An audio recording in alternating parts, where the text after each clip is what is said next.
New Zealand economy. Petitor Sam Lotu-Iiga. Mr Speaker, it's my honour and pleasure to stand and talk about the Taxation Budget Measures Bill. And Sir, today has been a historic day. It's been a historic day because we've seen clearly in this House the difference between true leadership in John Key, the Prime Minister, and a make-believe pretender in David Sherritt. And Sir, when the two leaders spoke today, we saw the reactions from the respective benches.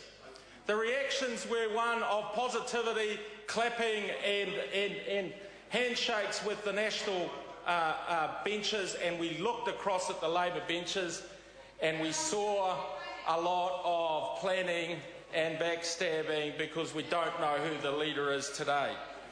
But Sir, it was about John Key's leadership in managing the finances. This is a responsible budget, Sir.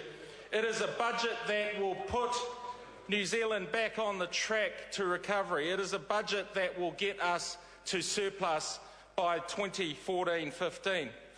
It's also a budget that smooths out the rough edges of the recession, protecting the vulnerable by investing funds in both health, education as well as science spending. Sir, and it's also about creating jobs, because the only way we will get out of the economic mess that we inherited from Labor is by creating jobs. And there have been, in the last 2 years, 60,000 net new jobs, and we estimate in the next 4 years that 154,000 will be created in the next 4 years. Sir, I'd like to also acknowledge the work of the Honourable Bill English. And Bill English has shown a plan in his fourth budget. In his first budget, he spoke about the road to recovery. He spoke about the mess that we inherited from the Labor Party and what we would do about it. In his second budget, he talked about building a recovery. He talked about this tax switch that was fairer to all New Zealanders and that put more money into New Zealanders' back pockets and put a lot more trust and confidence into New Zealanders. Sir, last year the budget, despite being an election year, was built on building our future, and it was a responsible, balanced budget. But this year, Sir, we talk about investing in our future. And what does investing in our future look like? Well, it looks like increasing spending on science and innovation, because we are about, the national government, building a more productive and competitive economy. Sir, the Prime Minister also talked about the Future Investment Fund and how those proceeds will go towards modernising schools and building roads of national significance, which I know the Honourable Jerry Barronley will be happy about, and it will also be about hospital redevelopments. Sir, the investment of $4.42 billion in new spending is focused on frontline public services. So we know that health and education will get more spending. We know that law and order is part of National's focus in terms of getting the crime stats down.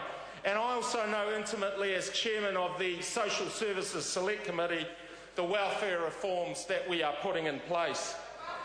Sir, and we can't forget about rebuilding Christchurch. Christchurch, they may have the best rugby team in New Zealand, but they also require, Sir, assistance from government and from all New Zealanders.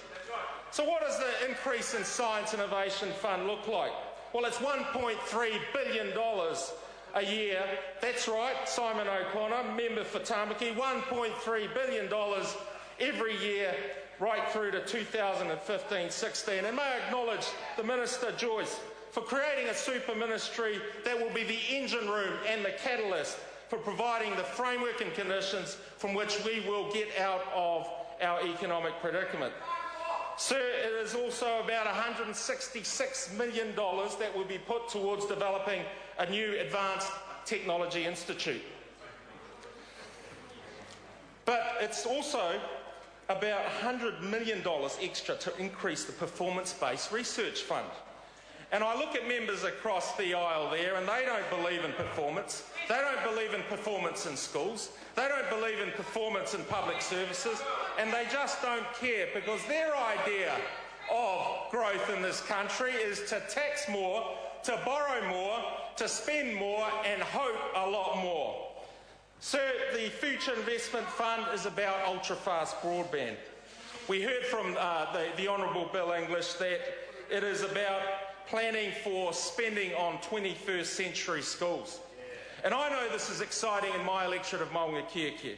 From Point England to Onehunga, kids are thirsting for knowledge. They're thirsting for a breakthrough in technology, and they certainly will welcome the investment that we are going to put into the broadband and into our schools. So we set some targets also. The only government of recent note to set targets. 85% of 18-year-olds are having NCA Level 2 or equivalent by the year 2017. That is up from the current rate of 68%. Some would call it ambitious, sir, but we would call it aspirational, because we are a government that believes in aspiration, hope, expectations. It will help Māori and Pacific audiences, sir, because it is about lifting expectations, lifting achievement, and lifting the quality of teaching in our schools. Sir, we will also be about reducing the prisoner reoffending by 25% by the year 2017. That's right, 25%. And recently I visited Paremoremo Jail to check on the programs. And that's right, the member there, the member for Hutt South might actually get to know Paremoremo very well, given the court case that's currently before him. He could get to know the boys at Parry very, very well. Thank you very much, Mr. Mallard. But I also want to acknowledge the Minister for the Minister Turia. She's put $6 million in a Pacific Innovation Fund. That will help with services across the various portfolios, whether it be education, health and justice. Sir, this budget, as I said at the beginning, builds on the budgets of 2009, 10 and 11. This is a government with a plan for growth. This is a government with a plan for employment and opportunities, and this is a government that is responsibly looking after our finances. I commend this bill to the House. Thank you. The Honourable Trevor Mallard. Mr. Speaker,